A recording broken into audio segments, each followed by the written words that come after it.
Hello बच्चों, सुप्रभात। तब कैसे हैं आप लोग? छुट्टी का तो मज़ा आ ही रहा होगा, क्योंकि एक सप्ताह का और अधिक छुट्टी आप लोगों को मिल गया है। आप लोगों की मस्ती चल रही है, लेकिन मस्ती के साथ साथ पढ़ाई भी होनी ज़रूरी है, ये अति आवश्यक है। इसलिए जो भी ऑनलाइन क्लास आपका स्टार्ट हुआ है और पढ़ाया जा रहा है, उसको आप लोग पढ़िएगा ज़रूर, उसे नोट कीजिएगा, याद कीजिएगा। पढ़ाई छूटनी नहीं चाहिए, क्योंकि ये सभी आपका सिलेबस के दौरान आता है। इसलिए ऑनलाइन क्लास करना बहुत ही ज़रूरी है, आप लोग कीजिएगा ज़रूर, ठीक है ना। और जैसा कि कल हम लोग पढ़े थे, कल मैं आप लोगों को क्या पढ़ाई थी? काल अर्थात समय, समय के विषय में बताई थी। समय किस किस तरह का होता है, एक बार मैं रिपीट कर दूं कि हम लोग काल पढ़े थे, यानी समय पढ़े थे, और उस काल के दौरान कौन कौन सा काल आता है। तो भूतकाल, वर्तमान काल, भविष्यत काल, ये पढ़े थे।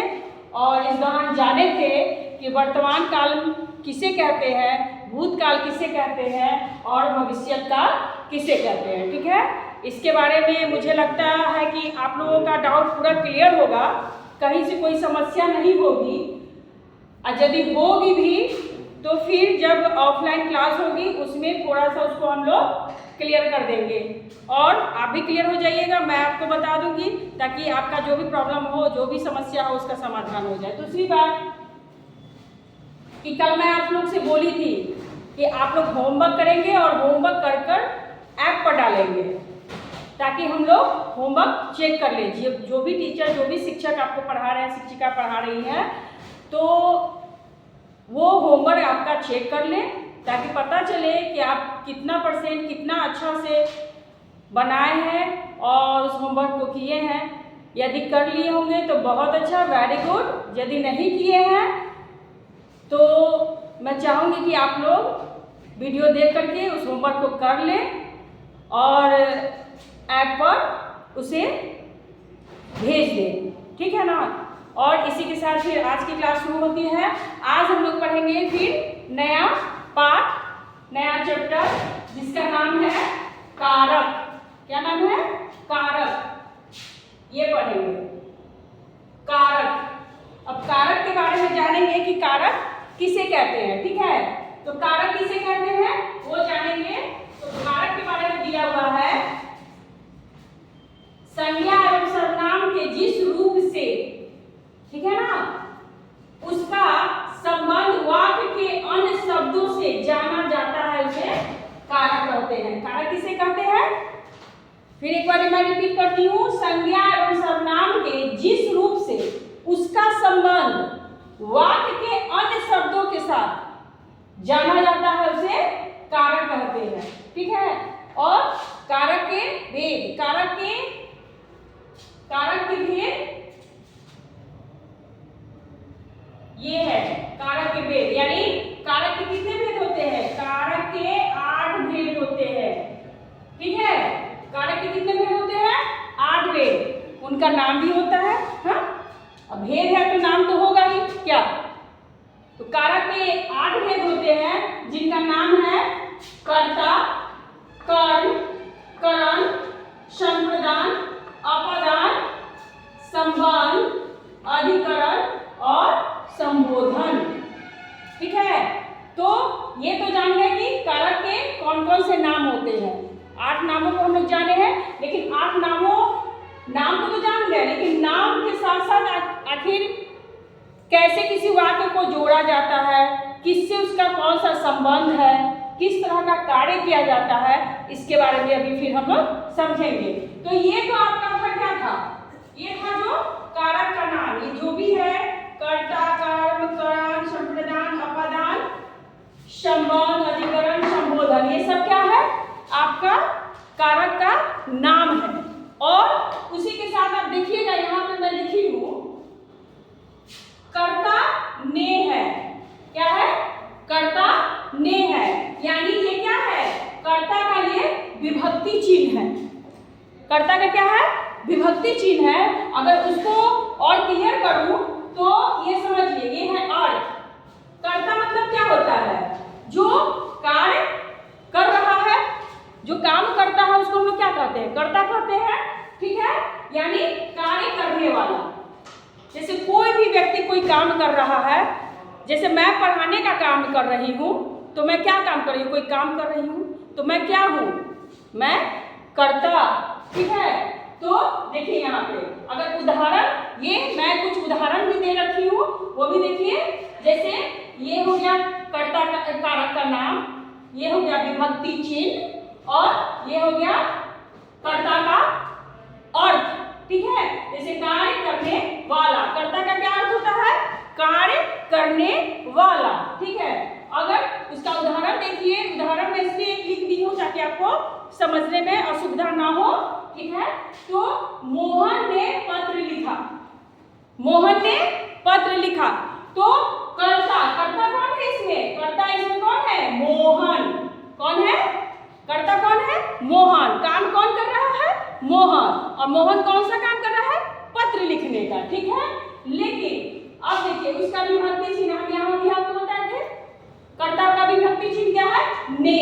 तो देखिए यहाँ पर मोहन ने, देखिए ने का भी यहाँ विभक्ति चिन्ह का उपयोग हो गया है। ठीक से देखिएगा आप लोग, यानी कर्ता मोहन है और विभक्ति चिन्ह का उपयोग हुआ जो ने का हुआ। ठीक है, और क्या है? पत्र लिखा। पत्र लिखा, मोहन कौन सा काम कर रहा है? पत्र लिखने का काम कर रहा है, तो कर्ता का क्या बना? मोहन ने पत्र लिखा। ठीक है, अब चलिए दूसरे पर आते हैं। दूसरा है आपका कर्म। कर्म का विभक्ति चिन्ह क्या है? को। कर्म का विभक्ति चिन्ह क्या है? को। को। अब देखिए उसका उदाहरण देखिए, उसका अर्थ क्या होता है? सॉरी, उदाहरण नहीं, अर्थ। पहले अर्थ जानेंगे। जिस पर क्रिया का प्रभाव पड़े, जिस पर क्रिया का प्रभाव पड़े, क्रिया यानी काम, जिस पर काम का प्रभाव पड़े, यानी उसके ऊपर उस काम का असर पड़ रहा है, जो भी काम किया जा रहा है उसका उस पर क्या हो रहा है? प्रभाव पड़ रहा है, यानी असर पड़ रहा है। जैसे राम ने रावण को मारा, प्रभाव पड़ा, राम क्या किए? रावण को मारा, तो उसके ऊपर क्या प्रभाव पड़ा? मारा गया, मारा गया यानी वो मर गया या फिर मारा। ये क्या है? ये है प्रभाव पड़ना। मरना मारना क्या हो गया? प्रभाव पड़ना, इसके ऊपर असर होना। ठीक है, समझ में आ रही है बात? ठीक है, नेक्स्ट आइए तीसरे नंबर पर है करण। तीसरे नंबर पर है करण। अब करण का देखिए क्या आता है? से के द्वारा, से के द्वारा, यानी अगर इसका अर्थ देखते हैं तो क्या आता है? जिसकी सहायता से काम हो। अब देखिए किसी न किसी की सहायता ही से कोई कार्य होता है, खुद से तो कोई कार्य किया जा नहीं जा सकता। जिस प्रकार से अभी आप पढ़ रहे हैं, तो अगर मैं नहीं पढ़ाऊं, नहीं समझाऊं तो आप समझेंगे नहीं। तो आपकी सहायता मैं कर रही हूँ, आपकी सहायता मैं, आपका हेल्प किस प्रकार से कर रही हूँ? पढ़ाकर, समझाकर, बताकर। तो उसी तरह से इसमें दिया हुआ है जिसकी सहायता से काम हो, तो कोई ना कोई होगा जिसकी सहायता से काम हो रहा होगा।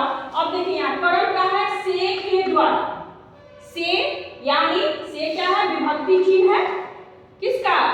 करण का। अब देखिए जिसकी सहायता से, इसमें विभक्ति चिन्ह आ गया, से आ गया। अब देखिए उदाहरण में वह कलम से लिखता है, तो लिख तो रहा है, कोई भी लिख रहा हो, कोई भी, मोहन, सोहन, रानी, ठीक है, कोई भी लिख रही हो या कोई लिख रहा हो, तो क्या चीज से लिख रहा है? कलम से। तो उसकी सहायता कौन कर रहा है? कलम। अगर कलम ना होगी तो क्या वो लिख पाएंगे? नहीं लिख पाएंगे। इसलिए यहाँ पे सहायता कौन कर रहा है? कलम। कौन सहायता कर रहा है? कलम। ठीक है, अच्छे से समझिएगा, समझने की कोशिश अच्छे से कीजिएगा। यदि समझ में नहीं आएगा तो आप लोग उसको टिक करके रखिएगा, ताकि आप लोग क्लास में आए, जब ऑफलाइन क्लास हो तो मैं उसको आपको समझा सकूं। ठीक है, अब आइए नेक्स्ट है चौथे नंबर पर संप्रदान। क्या है?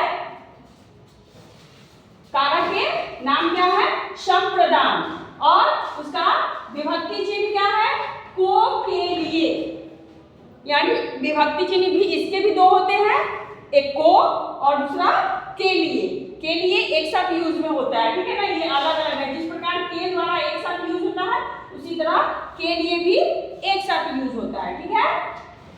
अब आइए इसका अर्थ जानते हैं। जिसके लिए कुछ किया या दिया जाए, यानी जिसके लिए कुछ किया, हम किसी के लिए किसी न किसी के लिए कोई ना कोई कार्य करते हैं या फिर किसी न किसी को कुछ देते लेते रहते हैं, तो इसीलिए इसमें अर्थ क्या दिया है, जिसके लिए कुछ किया या दिया जाए। कोई ऐसा व्यक्ति होगा जिसको हम कुछ दे रहे हैं या फिर उसके लिए कोई कार्य कर रहे हैं, यानी कि आइए तो उदाहरण से देखते हैं। माँ ने बच्चों के लिए खिलौना खरीदा। अब देखिए जिसके लिए क्या है, यहाँ पर क्या लिखा हुआ है, जिसके लिए। क्या लिखा हुआ है, जिसके लिए। तो जिसके लिए इसमें कौन है, बच्चों। इसमें कौन है जिसके लिए, बच्चों। और खिलौना खरीदा गया, किसके लिए खरीदा गया, बच्चों के लिए। तो जिसके का जो प्रयोग हुआ वो किसके लिए प्रयोग हुआ, बच्चों के लिए प्रयोग हुआ, ठीक है। माँ ने बच्चों के लिए खिलौना खरीदा, तो यहाँ सीधे किया जा रहा है जिसके लिए कुछ किया जाए या दिया जाए। तो माँ दे रही है, क्या चीज देने का काम कर रही है, खिलौना, और किसको देने का काम कर रही है, बच्चों को, ठीक है ना। तो आपको अच्छे से समझ में आ गया होगा।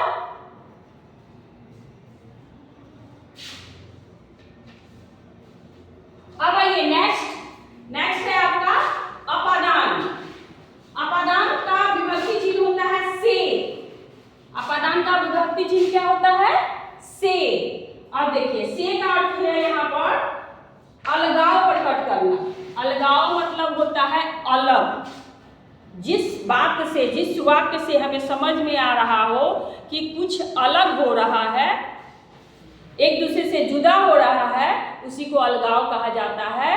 तो वहाँ पे अगर कहीं कुछ अलग हो रहा है, अलगाव हो रहा है, एक दूसरे से हट रहा है, तो समझ जाइए कि वो क्या है, वो अपादान है। क्या है, अपादान है। और अगर आप उसका अर्थ देखिए, अलगाव प्रकट करना, इसको अच्छे से समझ जाए। अब देखिए उदाहरण में मैं भी आपको समझाने के लिए दे रखी हूँ। पेड़ से पत्ते गिरा। अब देखिए पेड़ है तो हवा चलती ही है। जब हवा चलती है तो तेज जब हवा आती है तो उसमें से पत्ते टूटकर गिर जाते हैं। जो कमजोर पत्ते होते हैं, जो सूख जाते हैं, वो पेड़ से टूट के गिर जाते हैं। यानी क्या हो रहा है, पेड़ से पत्ता क्या हो रहा है, अलग हो रहा है, ठीक है। पेड़ से क्या हो रहा है, पत्ता अलग हो रहा है। तो अलग हो रहा है तो इसी को कहा गया अलगाव, यानी अलग होना। इसीलिए इसका उदाहरण क्या आ गया, पेड़ से पत्ते गिर रहे हैं। कुछ भी और भी बहुत सारे वाक्य हो सकते हैं, लेकिन चलिए अब नेक्स्ट दूसरे कारण के नाम पर चलते हैं। संबंध। अब आपका 6 नंबर पर है संबंध। संबंध का मतलब होता है, यानी इसका विभक्ति चिन्ह पहले जानेंगे। का, के, की, रा, रे, री।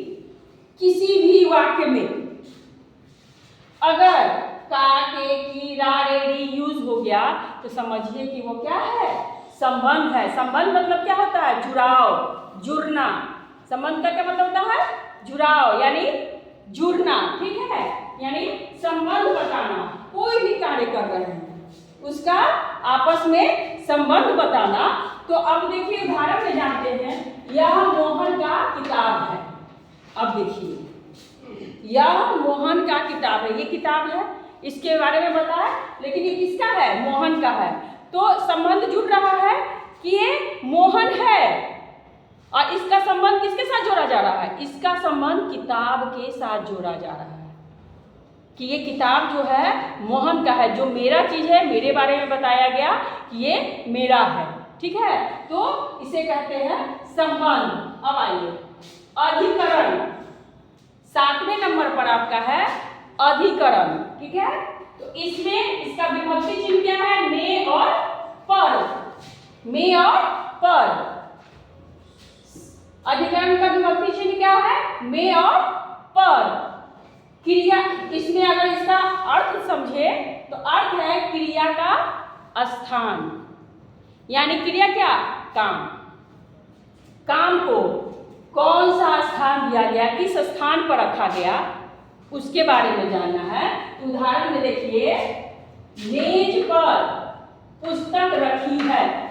अब यहाँ कौन सा कार्य हो रहा है? रखने का कार्य हो रहा है। किस चीज का कार्य हो रहा है? रखने का। कोई भी वस्तु हो, कोई भी वस्तु रखा जा रहा है, वो कहाँ रखा जा रहा है? इसमें जैसा कि मैं बताई हूँ आपको उदाहरण में, पुस्तक, तो पुस्तक कहाँ रखा जा रहा है? मेज पर रखा जा रहा है। ठीक है, तो ये हो गया अधिकरण। अब आइए संबोधन। संबोधन का विभक्ति चिन्ह क्या होता है? हे, अरे, ओ। इसमें यूज हो सकता है हे भी, अरे भी और ओ भी। ये सब किसी को पुकारने के लिए, किसी को बुलाने के लिए, किसी को आवाज़ देने के लिए। अगर कुछ आपको कहना हो तो आप किसी को जब तक आवाज़ नहीं दीजिएगा, आवाज़ नहीं लगाइएगा, पुकारिएगा नहीं, बुलाइएगा नहीं, कुछ कहिएगा नहीं, तो वो समझ नहीं पाएंगे कि आखिर हमें कौन बुला रहा है, हमें कौन क्या कह रहा है। ठीक है, तो ये हो गया आवाज़ लगाने के लिए यानी पुकारने के लिए। जैसे कि कोई बोल रहा है, अगर कोई दुखी है, परेशान है, तो उस समय क्या कर रहा है? वो भगवान को याद कर रहा है, हे ईश्वर। वो किसको याद कर रहा है? भगवान को। हे ईश्वर रक्षा करो। यानी अभी हम समस्या में हैं, मेरे साथ कुछ समस्या हो गई, मैं प्रॉब्लम में हूँ, तो मैं भगवान को याद कर रही हूँ और बोल रही हूँ, हे ईश्वर मेरी रक्षा करे। तो देखिए यहाँ हे है, हे का प्रयोग है, या फिर अरे भी है, तो बोल सकते हैं अरे तुम क्या कर रहे हो। यानी किसी के पास गया, उसको बोले अरे तुम क्या कर रहे हो, इस तरह से पूछ लिए, सवाल कर लिए। ओ है, ओ ये क्या हो रहा है, इस तरह से भी हम लोग बातें यूज करते हैं। तो ये आ गया आपको संबंध में, यानी संबंध क्या हो गया? कारक का नाम, संबोधन, कारक का नाम, हे, अरे, विभक्ति चिन्ह, ये हो गया आपका अर्थ। ठीक है, और ये हो गया एक एक, सभी कारकों के नाम के एक एक उदाहरण भी है। तो इसी के साथ आज का क्लास में यही समाप्त करूंगी और मुझे आशा है कि आप लोग बहुत ही अच्छे से समझ गए होंगे। यदि नहीं समझे हैं तो अभी फिर मैं आपको बता रही हूँ कि आप इसको नोट करके, अंडरलाइन करके, लिख करके आप रखिएगा कि कौन सा लाइन आपको समझ में नहीं आया। जब ऑफलाइन क्लास स्टार्ट होगी उस दौरान मैं आपको क्लास में इसकी जो भी डाउटें होंगी वो मैं क्लियर कर दूँगी। ठीक है ना? और इस होमवर्क को बनाने के बाद आप लोग ऐप पर PDF बनाकर जरूर डाल दीजिएगा लिंक को, ताकि मैं उसको चेक कर सकूँ।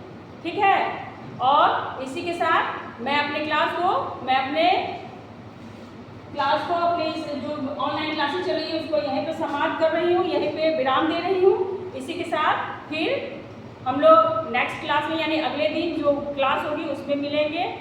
इसी के साथ बाय।